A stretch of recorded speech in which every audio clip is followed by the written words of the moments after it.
नमस्कार, आपण पाहताय महाराष्ट्र विजय न्यूज चॅनल। निवडणुकीचे विश्लेषण करणारे प्रेस कॉन्फरन्स नाही आहे। त्या पत्रकार बंधू बऱ्याच प्रमाणात बॅलन्स करण्याचा प्रयत्न केला, वस्तुस्थिती मांडण्याचा प्रयत्न। बऱ्याच ठिकाणी काही हँकी बँकी बिझनेस होतात, त्याच्यातून जे असते त्याच्या विपरीत छापले जाते। अकोला जिल्ह्याच्या इलेक्ट्रॉनिक आणि प्रिंट मीडियाने 90% वस्तुस्थिती मांडण्याचा प्रयत्न केला आणि म्हणून तुमच्याशी हितगुज व्हावं, तुमचे धन्यवाद देण्याची ही प्रेस कॉन्फरन्स। विकसित भारताचा संकल्प घेऊन मोदीजींनी महामंत्र दिला होता आणि महाराष्ट्र सरकारमध्ये युतीचं जेव्हा शासन आलं तेव्हा विकसित भारताकडे प्रचंड वेगानं आपण वाटचाल केली। त्याचाच परिणाम आपल्याला मतांमध्ये अख्ख्या महाराष्ट्रात दिसून येतो आणि म्हणून लोकांना शेतीच्या विषयात सिंचनामध्ये केलेलं काम, वीज बिलामध्ये शेतकऱ्याला केलेला दिलासा, राष्ट्रीय महामार्ग तयार करत असताना स्मार्ट विलेज हा कॉन्सेप्ट पुढे आला। त्यामध्येही ग्रामीण रस्ते जे आहेत ER, ODR याच्यावर प्रचंड काम या अंकुशात झालं। मुख्यमंत्री सहाय्यता योजनेतून प्रत्येक मतदारसंघात आधीचे टप्पे झाल्यानंतर टप्पा 2 मध्ये 40 किलोमीटर प्रति मतदारसंघात जवळपास 40-35 किलोमीटरचे ग्रामीण रस्ते जे आहेत त्याच्यामध्ये शेती करणं थोडंसं सोपं होणार आहे। काही प्रयत्न त्या प्रमाणात झाला आणि त्याचा सदृश्य परिणाम आपल्या निवडणुकीत दिसून आला। अकोला पश्चिममध्ये अकोट आणि मुर्त्यापूरचे दोन्ही आमदार प्रकारचे भासाळे रोजी पिंपळे यांचं मनापासून अभिनंदन होऊन आले। शिरस्कार भाऊंनी आठवडी टक्कर दिली, सामाजिक समीकरणं तिथं काही बदलले होते, टक्कर चांगली दिली। अकोला पश्चिममध्ये तर लोकसभेपेक्षा 16,000 जवळपास मतं आपण जास्ती घेतले, परंतु भारतीय जनता पक्षाच्या काही बंडखोरांनी बंडखोरी केल्यामुळे एक तो परिणाम जाणवला। दुसरं म्हणजे शिवसेनेनं अधिकृतरित्याच शिवसेनेचे उमेदवार उभे केले होते आणि साजिद खान पठाणला मदत करण्यासाठी आणि त्याच्यावरून त्यांचं साधारणतः जे प्रवृत्ती वृत्ती आहे ते दिसून येते की आपल्याच युतीच्या पक्षात घालून आपणच अपक्ष फॉर्म भरणे आणि त्याच्यातून अरिथमॅटिकली भारतीय जनता पक्षाला पराभूत करण्याची प्रवृत्ती लोकांनी पाहिली। त्याची काही अडचण नाही आहे। हिंदुत्ववादी म्हणणारे लोक जे आहेत त्यांनी त्याचं आत्मपरीक्षण करायला पाहिजे। आम्ही मात्र धर्मनिरपेक्ष आणि जातनिरपेक्ष विकसित भारताचा संकल्प घेऊन काम करणारी मंडळी आपल्या धर्माचा अभिमान बाळगणे, दुसऱ्याच्या धर्माचा आदर करणे हीच आमची हिंदुत्वाची परिभाषा आहे। राष्ट्रीय कारणात आम्ही सदैव अग्रेसर राहू।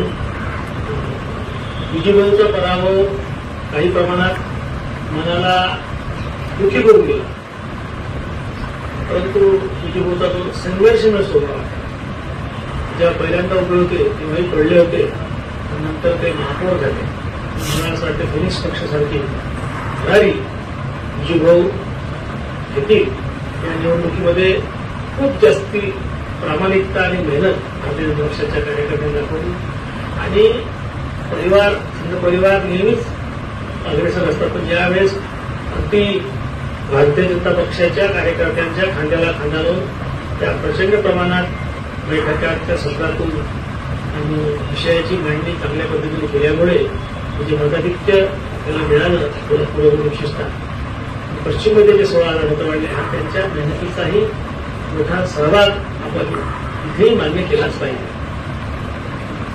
अकोला शहरातील जे काही मताधिक्याने आमदार निवडून आले आणि साधारण जेवढे मतं आमचे पडले तरी मतं भेटले त्याच्यामध्ये देवेंद्र फडणवीस, गडकरी साहेब, मुखे साहेब यांनी जे विकास कामामध्ये मोलाचं सहकार्य दिलं त्यामुळे लोकांना ते भाव लोकांनी भरभरून साथ दिली। काहीच नाही आहे। विकसित भारताचं स्वप्न करताना सगळ्या लोकांना सोबत घेऊन पुढे जाण्याचा प्रयत्न करू। आपल्याला ज्यांनी मदत केली त्यांच्या आभारी या ठिकाणी आहे आणि काही लोकांनी पॉलिटिकल गेम विजयभंग करायचा प्रयत्न केला. ठीक आहे, आपला आता चष्मा आहे, आपला नंबर आहे, त्याचंही काही नाराजी नाही आहे. परंतु अशा लोकांशी हस्तांदोलन मी तर नाही करू शकतो, पक्ष तर करणारच नाही. आम्ही अशा लोकांची काही वाद करणे किंवा त्यांना विरोध करणे हा तर आपला स्वभाव कधीच नव्हता. हस्तांदोलन तर होणार नाही. तुमचे पुरोगामी विचाराचे आहे. मी मात्र थोडासा कट्टरपंथीमध्ये बोलतो. म्हणून मी माझ्या पक्षाच्या उमेदवारांच्या विरोधात जे काम केलं त्यांच्याशी हात मिळवणी करणे, त्यांना पक्षात परत घेणे हा प्रकार माझ्या लेवलवर तर नाही होईल. आपल्याला काही झालं तरी सांगता येत नाही. परंतु शिस्त जी असते ती ठेवावी लागते. कुटुंब असो की पक्ष असो, जेव्हा एकाशी हस्तांदोलन करतो तेव्हा 10 लोक असे तयार होतात आणि विषय आहे बरोबर नक्की आहे. म्हणून जनतेने प्रेम केलं, जनतेचं कुठेही काही चुकलं नाही, कोणतं अरिथमॅटिक चुकलं बाकी काही झालेलं नाही आहे. मी सर्व भारतीय जनता पक्षाच्या कार्यकर्त्यांचं, सामान्य जनता जे आहे जी पक्षात नाही त्यांनी दिल्या प्रतिसादाचं आणि आमचे दोन्ही अध्यक्ष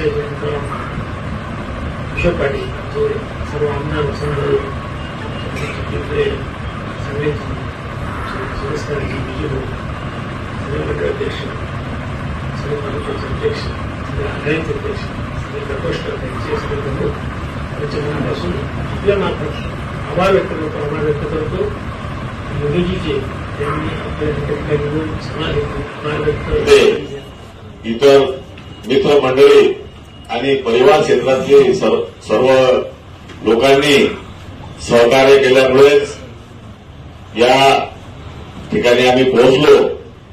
याबद्दल सर्वांचे मनापासून आभार मानतो.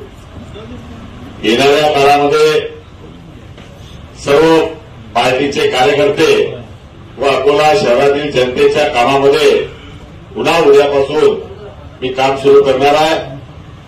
आपल्या निवडणुकीमध्ये ज्यांनी सहकार्य केलं त्यांनी आणि ज्यांनी नाही केलं त्यांनाही सगळ्यांना शुभेच्छा. आपण या निवडणुकीमध्ये ज्या ज्या घटना घडल्या, ज्या ज्या पद्धतीने निवडणूक लढल्या गेली ती सर्व निवडणूक कार्यकर्त्यांनी झेलली, पेलली आणि चांगल्या मताधिक्यावर तिथं नेऊन ठेवलं. येणाऱ्या काळामध्ये पुन्हा पूर्ववत पुनश्च हरिओम असा आमचा नारा आहे. किंवा आता जे झालं ते विसरून पुन्हा नव्याने भारतीय जनता पार्टीचे सर्व कार्यकर्ते सर्व लोकांना जनतेच्या कामासाठी पुन्हा पूर्ववत सुरू होऊन येणाऱ्या काळामध्ये ज्या ज्या सगळ्या कामं पडतील विकासाच्या दृष्टीनं या शहराचं काम करणार आहे. महाराष्ट्रामध्ये सरकार आलं आणि जनतेने अकोला जिल्ह्याच्या सर्व आमदारांना जे मताधिक्य दिलं, माननीय रणधीर भाऊ, माननीय पिंपळेजी, माननीय भासाकडे साहेब आणि माननीय शिरस्कर साहेब आणि मला, त्याबद्दल अकोला जिल्ह्याच्या जनतेचे सर्वांचे आभार मानतो. आणि येणाऱ्या काळामध्ये या शहराचा विकास हा जलद गतीने झाला पाहिजे. जे जे कामं आमचे थांबलेले आहेत ते आता सरकार आल्यामुळे पूर्ण होतील. निश्चितच अकोला जिल्ह्याच्या या सर्व कामामध्ये सरकारचा मोठा फायदा होणार आहे. अनेक मोठमोठे कामं हे भविष्य काळामध्ये आम्हाला करायचे आहेत. या अकोला शहराचा सर्वांगीण विकास झाला पाहिजे या दृष्टीनं भविष्य काळात आम्ही काम करणार आहे. आणि या पराभवाचा कोणताही विचार न करता जे झालं